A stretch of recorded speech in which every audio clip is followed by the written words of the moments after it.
Good morning and good afternoon. Today, for our weekend wellness hour, we have an amazing guest. It's a recent new friend of mine, but I'm very happy to have him here, Salvatore Liberti. He is a holistic healer with a wide range of knowledge in the healing arts, including pranic healing, qigong, posturology, reiki, and even plant medicine. And so today we're going to be covering plant medicine and talking about that and what that is. So I want to welcome Salva. Thank you so much for joining us today. Yeah, thank you, Amy, for having me. What an honor it is to be on the show. It's great to have you. And I'd love to hear a little bit about your background. How did you get into the healing arts? And let's go from there. Sure. Well, the story is pretty much encompasses my entire adult life. My journey began when I was 17 years old. My very first experience with personal development was being sent by my own mother to a Tony Robbins event. She was like, "You need to go exercise your demons. And so go and he'll help you." And I said, "What demons? What are you talking about? My life is great, Mom." Mhm. So I went, and one of the only reasons why I went was to make my mom happy. I wanted her to appease her and please her, and also because she said that the event was going to be in LA. I'd never been to Los Angeles. I was born in Peru, raised in Peru, grew up watching movies, so I always wanted to see the city. I was enamored, so I was like, "Absolutely, you're going to pay for this?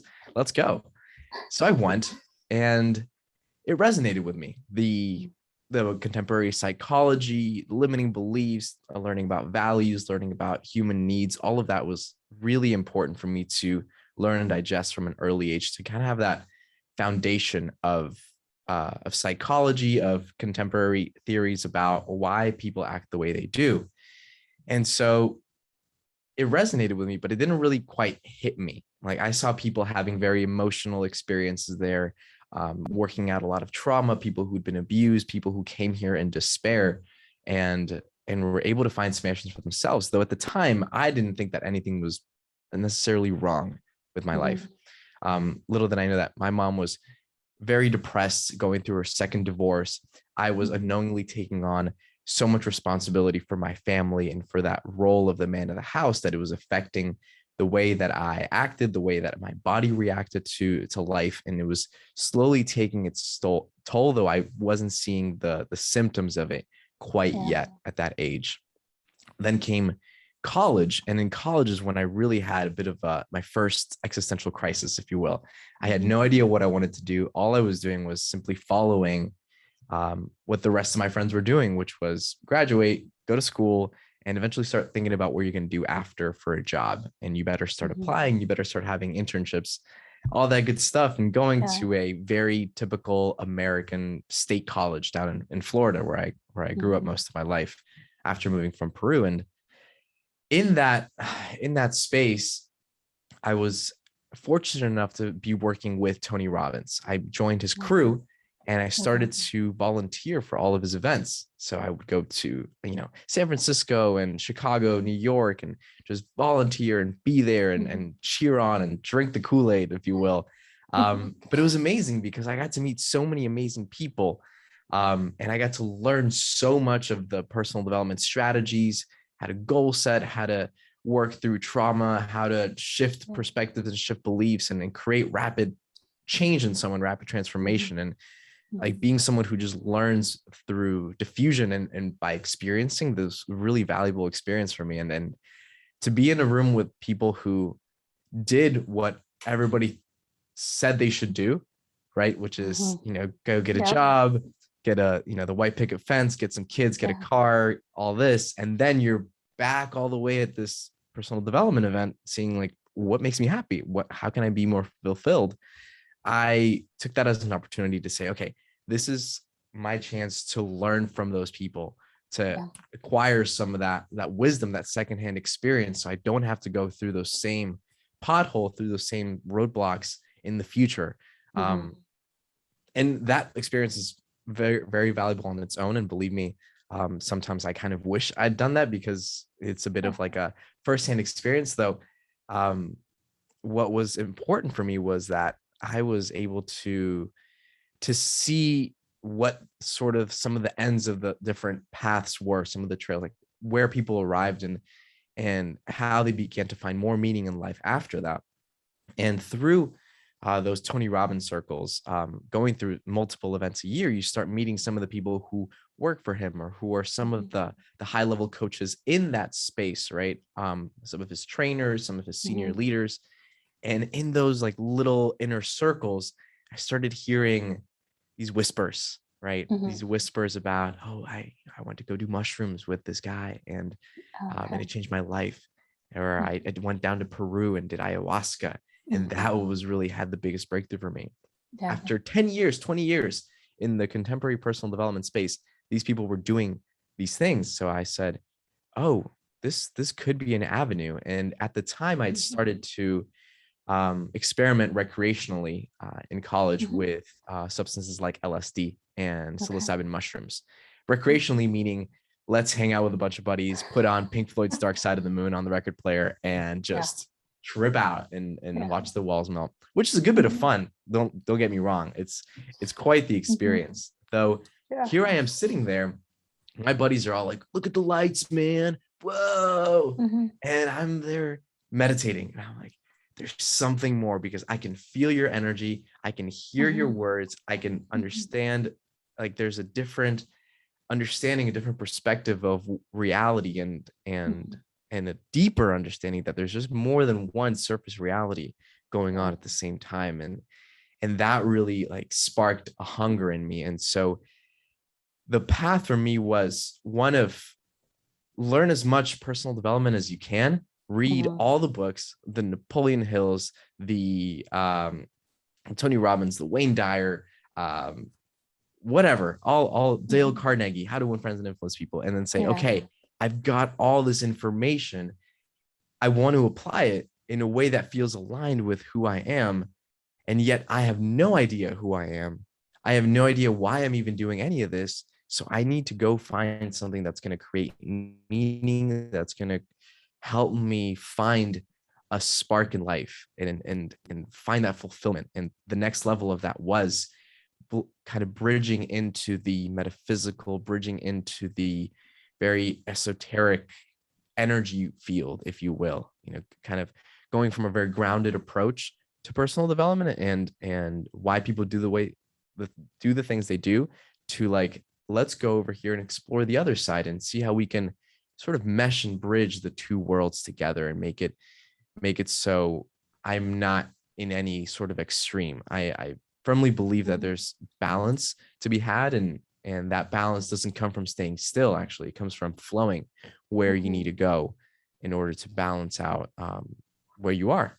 Absolutely. So, that was my path, and eventually that led me to after college, I worked for a personal development mastermind, very high level group of investors and people who were achieving in all kinds of ways of life. And I still was not happy. So I said, you know what, screw it. I'm going to go travel. I traveled Europe for 4 months solo. I had a blast. I was able to essentially, long story short of that trip, what I learned the most was how to shed who I think I am. Because when you meet new people every single day, Amy, you don't have time to say, oh, I went to this school and I have this job and I studied this and my parents are this and I came from here. Like, nobody cares. No. They just want to see or like understand and experience who's right in front of them. And you have to be you at that moment. If not, they'll be like, this guy's not very genuine or authentic. And no one wants to feel that way. No one wants to play a part, if you will, although we ultimately all are, according to Shakespeare. But it kind of allowed me to start being myself and to start exploring the things that I was interested in. And with that came a lot of beautiful spiritual practices like breath work, like meditation, learning more about energy healing. And that inspired me to then make a move almost 2 years ago to Los Angeles, where I saw sort of the frontier, sort of the mecca of these different modalities. And they're practiced all over the country, though. Right. There's a sense of like in Los Angeles, like this is where things kind of start, those trends. And so I wanted to be at the forefront of that and meet the people who were doing that, while also being cautious of not getting caught up in the go excited of that, because as you all know, the ego is right around every Yes. corner. It will take any opportunity it can to say, aha, see, I know what I'm doing. Absolutely, absolutely. And this is fascinating. And at one point, then you eventually studied with a shaman, right? I did. So at one point, um, in my Tony Robbins journey, that I was hearing people talking about ayahuasca, I said, universe, when I'm ready, when you deem me ready for ayahuasca and this powerful medicine, please bring it into my life. Mhm. The one caveat, universe, I know I'm from Peru and I ought to be connected this way, but I don't really want to do my first ayahuasca experience in the jungle and pooping in a hole and with Yep. mosquitoes all around and all that stuff. I kind of want to be comfortable. So let Mhm. me do it in California, maybe with like a Mhm. running bathroom, some nice Mhm. candles, like a nice bed to lay on. The Mhm. universe said, okay, that's okay. Um, and so my very first experience happened just that way. I Okay. was here in the States, and the shaman kind of came to the door of where I was staying, if you will. It was so magical how the universe was just like, yeah, you're ready. Here you go. Mhm. I'm bringing you the shaman. Okay. And after that experience, I decided to travel to Colombia with the shaman and Mhm. do a 12-week apprenticeship with him, where we did about 14 different ceremonies. This is ayahuasca, but actually a a type of ayahuasca known as yahe. It's ayahuasca's half brother, if you will. Okay. Um, and the specifics are, they're actually quite simple, though. The simple answer is that there's a plant that grows in Peru and Brazil that doesn't grow up in the Amazon of Colombia. Hence why the people there use a slightly different Got combination of plants it. in this Okay. brew. And so let's back up just a second. And I want to continue on that story, but let's back up and just kind of give me a brief overview for those who are not familiar with plant medicine. What is it? So, what does that mean when you hear the word plant medicine?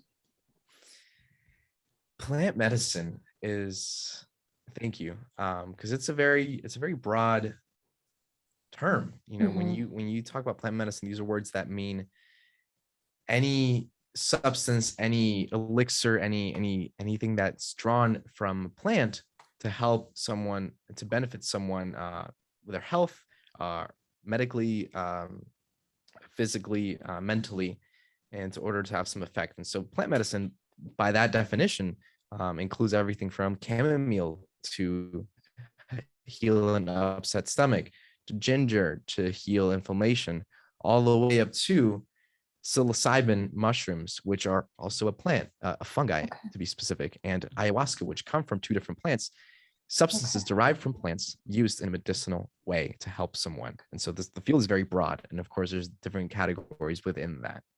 Okay. And so ayahuasca, you said, is two different plants or a combination of plants that are somehow put together into a brew. And then do you drink the brew? That's correct. Okay. That's correct. Okay. And so you have an experience then. So why don't you continue on? I just wanted to touch base on plant medicine. So continue on with the shaman and what all that involved. Absolutely. Absolutely. And um, the shaman is someone who is a very incredible person. And Mhm. he would reject that and say that he is simply a servant of the medicine. And that's something that I've learned from him, that we're simply messengers, if you will, because um, this came into my life at a time where I wouldn't say needed, because we don't need anything. Yeah. I was calling in a higher wisdom, something that to give me apprenticeship, to give me meaning, and to allow me to learn under it. And so Mhm. this experience was one that the shaman said, hey, you speak English very, very well, and you speak Spanish very, very well. Mhm. Not only can you translate back and forth from the other, but you're already a meditation teacher, a breathwork teacher. You're already doing energy healing. And so you understand the realms that we're going to be working in. So I want you working with me so you can not only translate literally what I'm saying to people, but you can translate the meaning and what it really means for them, right? Because if someone tells you to breathe whenever you're having a tough time, you can say, okay, great. But how? Yeah. What's the intention behind that breath? Like, what can you find that's a little bit deeper in that breath? Um, and so that was a really incredible learning experience for me. Not only that, but it was like a fire hose of information, because doing participating in ceremonies almost every single weekend Wow. for about 12, 13 weeks was is intense. It was tiring at some point. Sometimes Mhm. I said, like, I just want to have my Saturday back. I just want to be able to go out and Mhm. not prepare for an ayahuasca ceremony every single weekend. But that was what was being asked to me at the time, and I was happy to serve. And I would be lying if I didn't say that. Not before. So let me back up a little bit.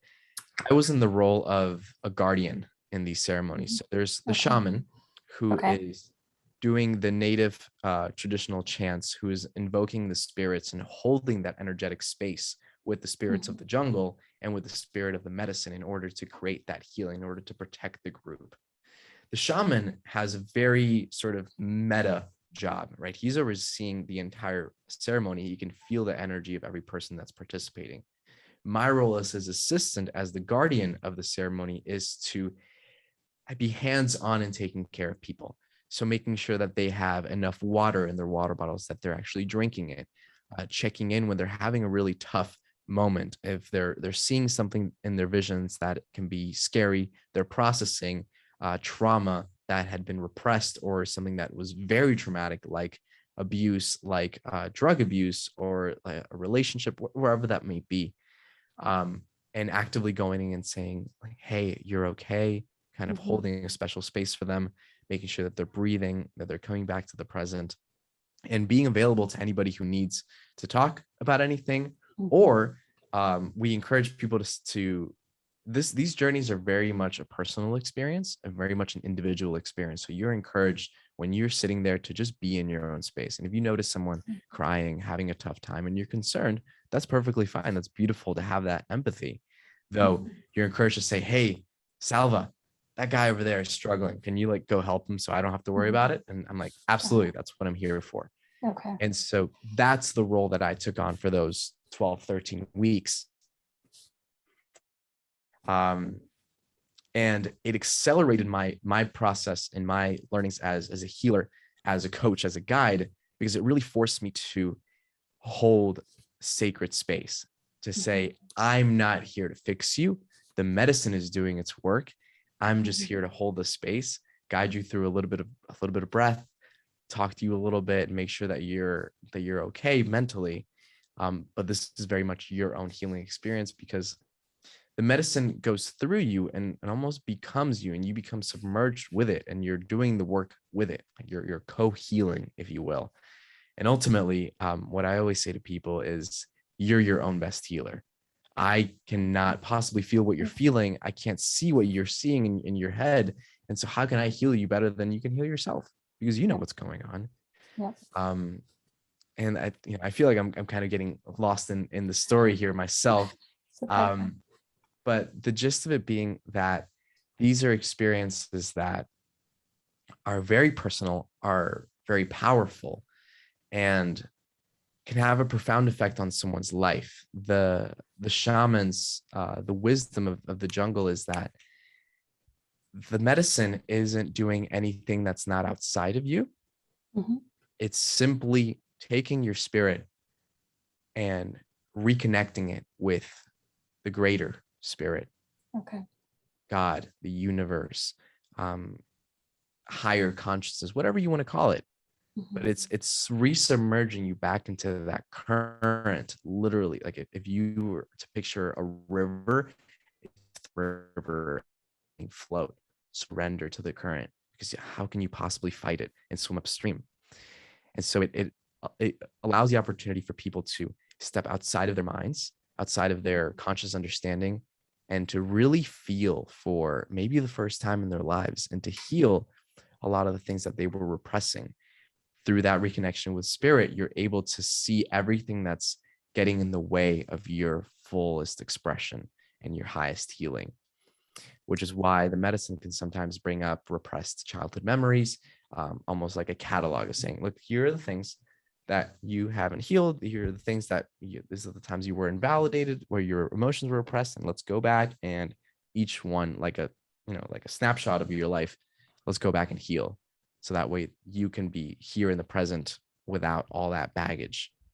So with something like that, where you're undergoing this experience and something new may come up that you had repressed, do you have to be careful? Because if a person has had several different traumas and they're all coming to the forefront, do you have some supplementation after they're done with this ceremony that can really help them? Because now they may have to deal with things that they didn't think about before that could be very emotional for them. Is what kind of happens after that for people who now remember some traumatic experiences? Mm, mm. That's a really important question, and really important because what happens often in these ceremonies is people will go, and this can happen when they're not facilitated in the proper manner, or the aftercare isn't there. Because just as important as going to the ceremony and having that experience is the post-ceremony integration. The integration period is something that you're coming back to your daily life, and you're seeing how you can apply the lessons that you learned through the medicine into your life. Because what I tell people is the medicine won't change you. Like, it's not going to change who you are. It's not going to break you mentally. It's simply opening the door and saying, look at what's possible. Look at what you can step into. But ultimately, it's your responsibility to take that step through that door and into this new experience of life. And for people who do go through very traumatic revelations and experiences, I wouldn't say the experience itself is traumatic in the journey. It's just they're digging up the trauma and experiencing it, not all over again fully. They're experiencing a portion of it, but enough of it to let it go, to let it play out. Sometimes these can be really, really scary because they can be very, very vivid. And if the ceremony ends and that person didn't reground themselves back to earth, they can feel a bit disoriented, if you will. Fear, the emotion of fear blocks our root chakra, our root center. And so if we experience so much fear and we don't let that go after, then you can literally be ungrounded, unconnected to the earth after a ceremony. And so as a guardian, we offer post-integration conversations, like integration, like you can reach out the next day and say, hey, I experienced this, and my goodness, like I'm still kind of going through it. I'm getting bounced because the medicine is not only working in the journey, but weeks after, it's still in your body, it's still in your system, doing the work and helping clean out that stuff and bringing awareness to the patterns that you noticed during the ceremony when they start running again, inevitably in your waking life after it. And so there's definitely what the shaman taught me, and he emphasizes, is that some people go into an experience and they'll have the purge, right? Yeah, they'll throw up in the journey, and it's so important to understand consciously what's being purged. Right? Not just purge for the sake of purging. Yes, that's going to have a benefit because energetically you're getting something out. But if you can connect that subconscious energy and that feeling that you got out with the conscious understanding of what it is, then that's doubly powerful because you're doing like both sides of the work, if you will. And so the foundation of personal development that I've had in my life has really helped me understand how that can be combined and how to help people understand that process much better and sort of take that self inventory that's so important, because ultimately you got to have an intention when you come take this medicine. You can't just say, well, my life sucks and hopefully this will fix me, because with that that kind of mindset, you're still thinking that something outside yourself is going to be the answer, when ultimately everything that you need is already inside you. You just need to be reminded. The medicine reminds the crap out of you. But you got to have the intention to say, hey, I'm here to help cure this PTSD that I have. I'm here to help my depression, my anxiety. I'm here to let go of a lost loved one who their loss has been holding me back. I have a client who lost his wife, and he was known as the dead wife guy. And, Oh man. and you know, for years, he was like, oh, that's the guy's wife who died. Like, I mean, that's the guy whose wife died.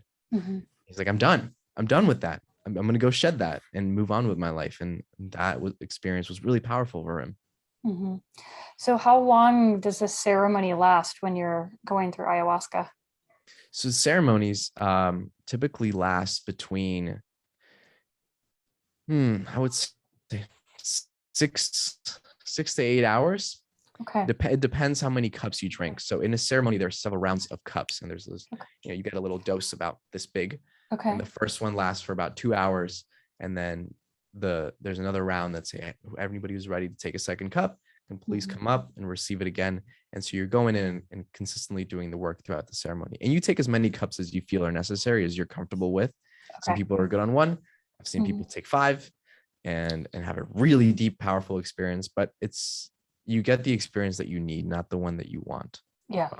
Yeah. Because I can imagine if you take 1 cup and it's a quite overwhelming experience, you might not be ready to take another cup because you're still going through what you just experienced, especially if it's something new that came up from repressed memories. Sure. And sometimes 1 cup isn't enough. You're like, oh, I'm there. I can kind of work it out, but maybe 1 cup just makes you really nauseous. And I've seen that. I've actually experienced that. I've taken 1 cup and I'm like, just give me a little bit of the second cup. So just get just a little bit so I can kind of keep the process going. And when I'm assisting a ceremony, I actually take 1 cup at the beginning with everybody in order to sort of tune into the energy. Fortunately, in setting the intention that I'm going to be the guardian, the assistant for that ceremony, the medicine understands that as well and says, oh, let me, not incapacitate him and allow him to walk around and help people while still having my own healing journey. Like every time I help people and I'm holding space, I'm still going through my own personal work and my own personal realizations, whether that's the relationship with my mother or the patterns that I ran as a kid and how my parents' divorce affected me in all these different ways. Ultimately, understanding that, yes, those things happened, though I cannot blame them for who I am right now, because I have to take full ownership of who I am at this moment. So as you're going through this, are people lying down? Are they sitting up? What position are they in? And is the shaman speaking the whole time, or is it quiet? What is that like? There are many different ways to run these healing ceremonies, and I've experienced different flavors, if you will. There's a lot of different healing medicine communities out about in the world, and there's a lot of different types of medicine. Some people do ayahuasca. Some people practice with mescaline coming from the San Pedro cactus. Some people do peyote. Some people do bufo alvarius, which is the venom of a frog that contains 5-MeO DMT, very powerful medicine. And each one's got their own different flavors. So the experience that I had was a totally traditional ceremony from the Amazon jungle, which is everybody sits in a circle and they're laying in a circle, and you have your own little nook, right? You yoga mat, you got your pillows, you got your blankets, and you get all cozy and in your space. And then there's the shaman who's off in a corner somewhere at the head of the circle with an altar, and he's praying over the medicine. He's serving it in these cups, and you go up to the altar to receive your cup. And when you take your cup, you take it at the altar, you give the cup back to the shaman, and then you go back down and sit in your seat. And you can sit, you can lie, you can meditate, you can do a little bit of stretching, nothing to disturb your neighbors, obviously. But it's very much your own space, your own container. And while that experience is happening, there are either 3 things happening, at least in this traditional ceremony that I've been a part of. There are either the shaman is playing his harmonica or an instrument that he has with him.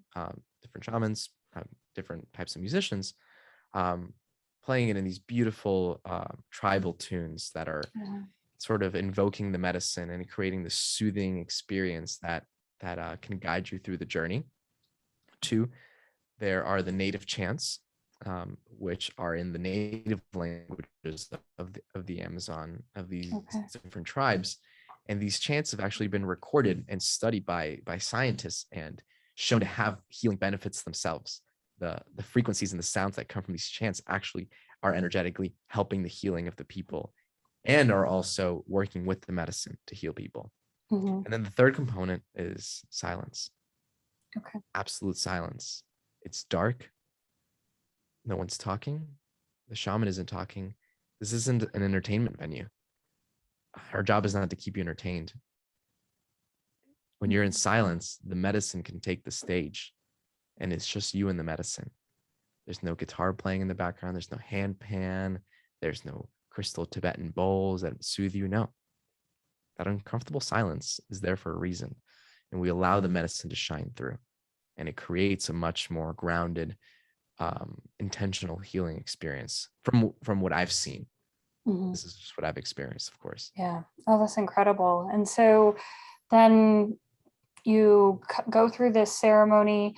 People have, you said they have some of the effects of the plant medicine in them for a while. Is this something that people do once in their lifetime and then they kind of just go on their journey, or do people do this once a year, twice a year? Is it everything? You know, any Some rhythm? people are, they do it once and they say, wow, that was it. I'm good to go. And all power to them.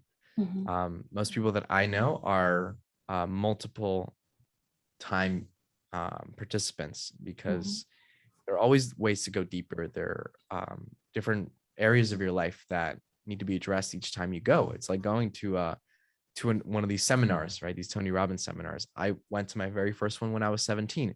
And then when I went again when I was 22 to the very same program, I learned many different things because my life was different then. Mm-hmm. And so a lot of people will do that. They'll say, okay, I did my medicine. Let me go back into my life, go about my ways. And then maybe in a year or two, oh, I feel called to go do it again because this is happening. This is starting to bother me. This is causing some friction. And what a teacher of mine once said to me was, an amazing Kundalini yoga teacher. She said, and she comes like from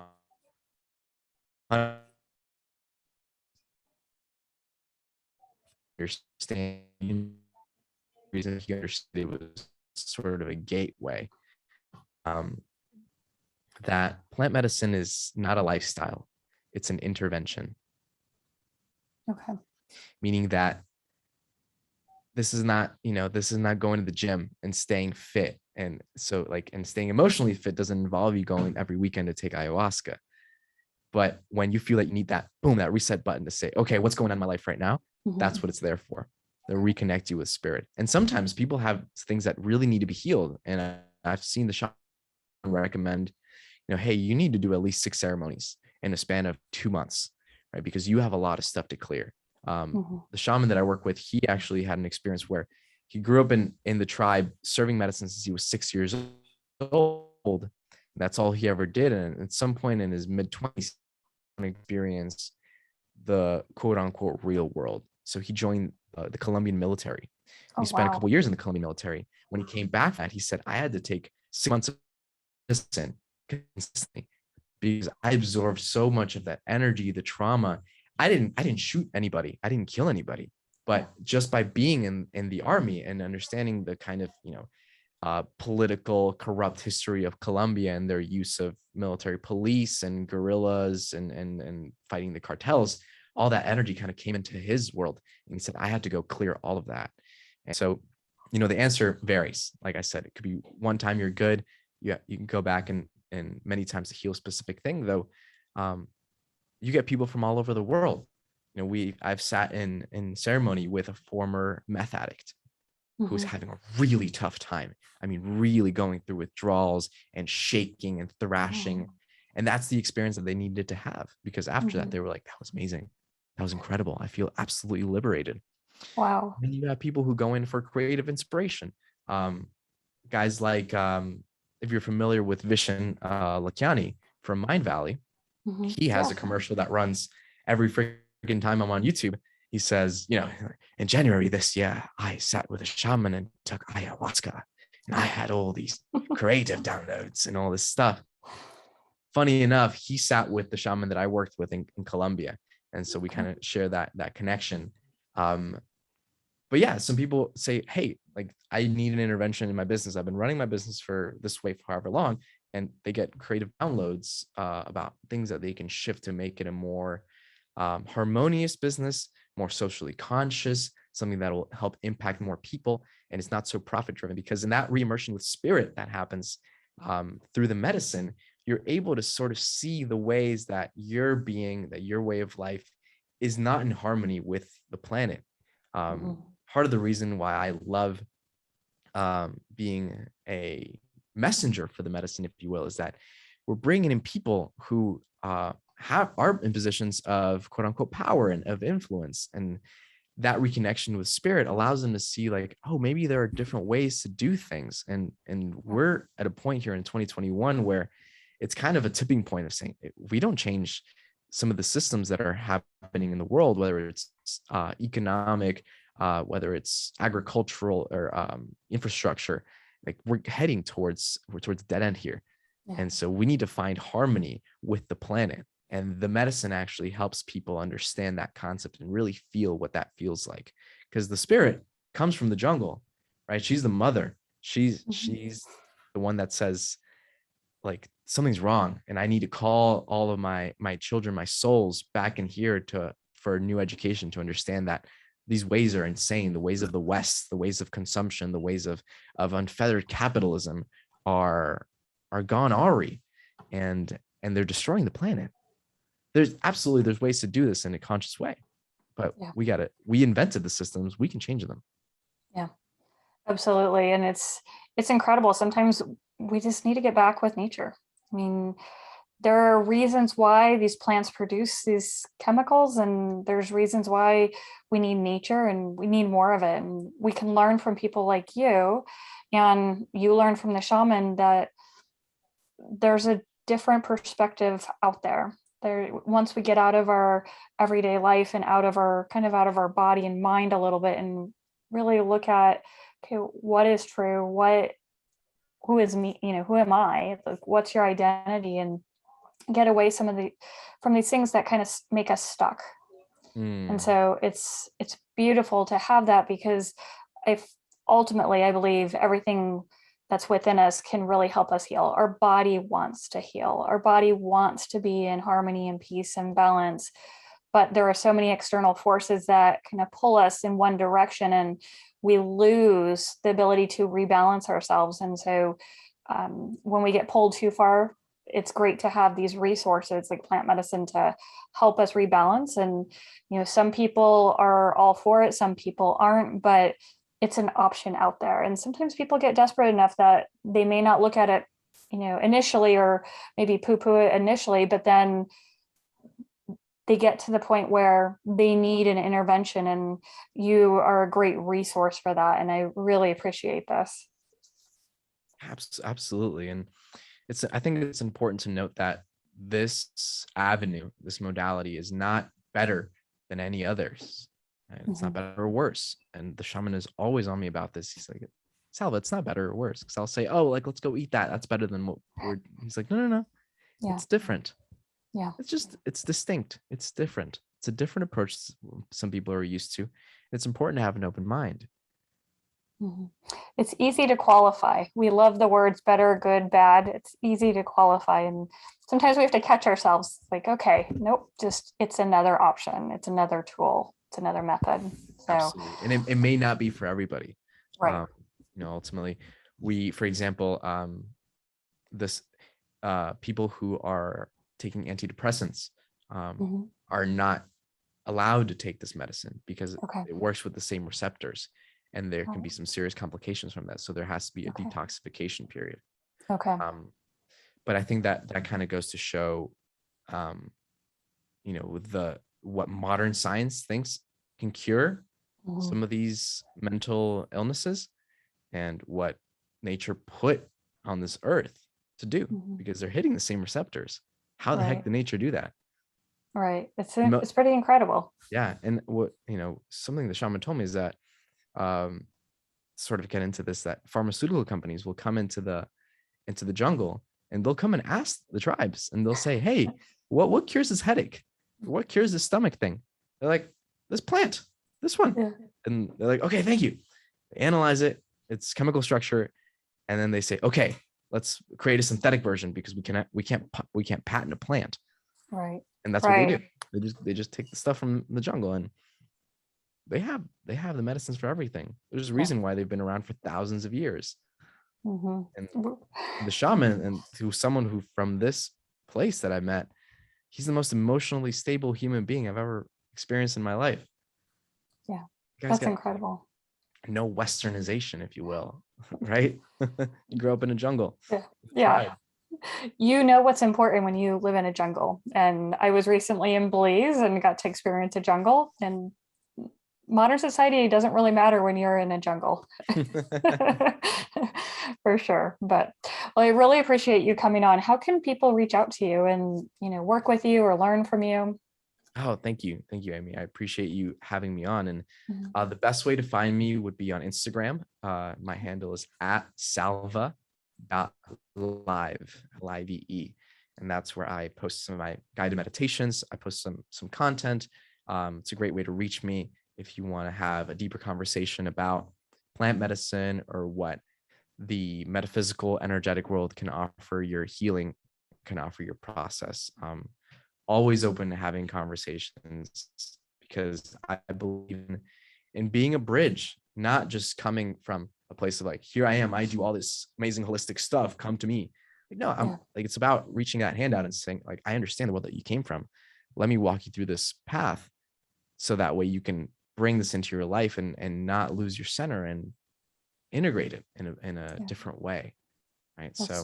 That's wonderful. So again, that's Salva, SALVA.LIVE, right? That's correct. Salva.live. And that's also my website. And you can find that, like, www.salva.live. Branding is on point. Awesome. And yeah, always happy to have a conversation and help people help themselves. That's the important part. Wonderful. Yeah. Thank you so much. I really appreciate your time coming on here on a Saturday and joining us. Really, thank you so much. One last piece of advice you would give our listeners?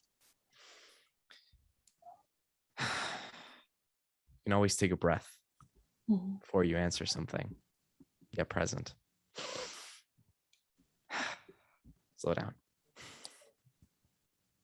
That's great. That's great. Thank you again so much for being here. And thank you all for joining us today. Have a wonderful rest of your weekend. We will see you again next week, and bye now.